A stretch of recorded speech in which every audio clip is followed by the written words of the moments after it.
The night my 10-year-old son and I were hit by a drunk driver, the world collapsed into noise and light.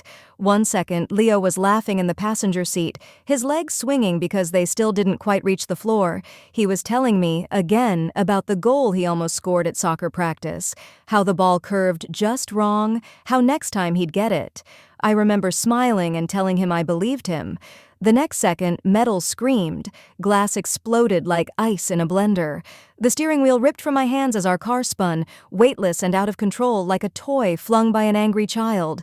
My head slammed sideways, the air filled with smoke, dust, and a silence so sudden it felt violent.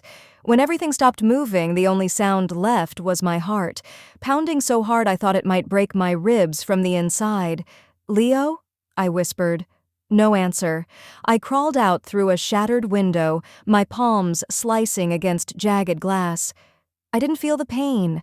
I didn't notice the blood coating my hands. I only noticed that Leo was still inside the car. He was quiet.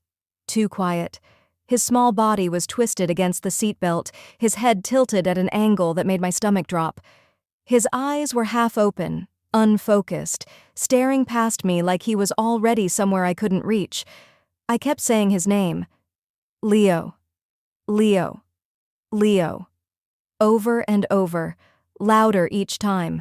Like if I said it loudly enough, urgently enough, I could drag him back with sound alone.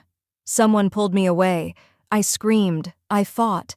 I don't remember their faces, just hands, strong and steady, holding me while red and blue lights flooded the street. Sirens wailed. Strangers shouted.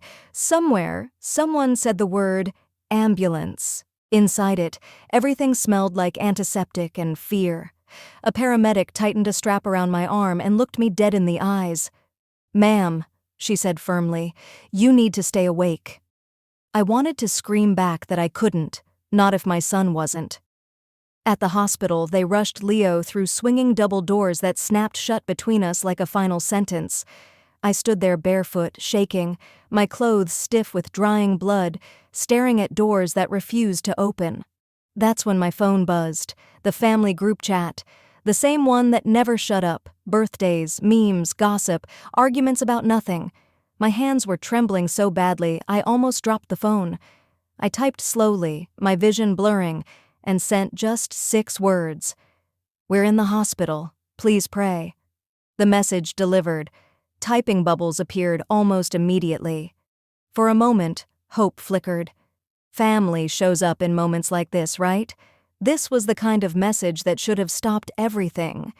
Then the replies started coming in, and as I read them under the harsh white lights of the emergency room, with the smell of disinfectant in the air and my son fighting for his life somewhere behind closed doors, something inside me cracked. Not all prayers were prayers. Not all concern was concern. Some messages were cold, some were dismissive, some questioned details that didn't matter. One even hinted, casually, cruelly, that maybe we were being dramatic. I stared at the screen, rereading the words, my hands numb. That's when I realized something terrifying. The accident wasn't the worst thing that was going to happen to us that night. Before we continue, please like this video, subscribe to the channel, and tell me in the comments, from which part of the world are you listening to this story? Because what my own family said next changed everything I thought I knew about love, loyalty, and blood.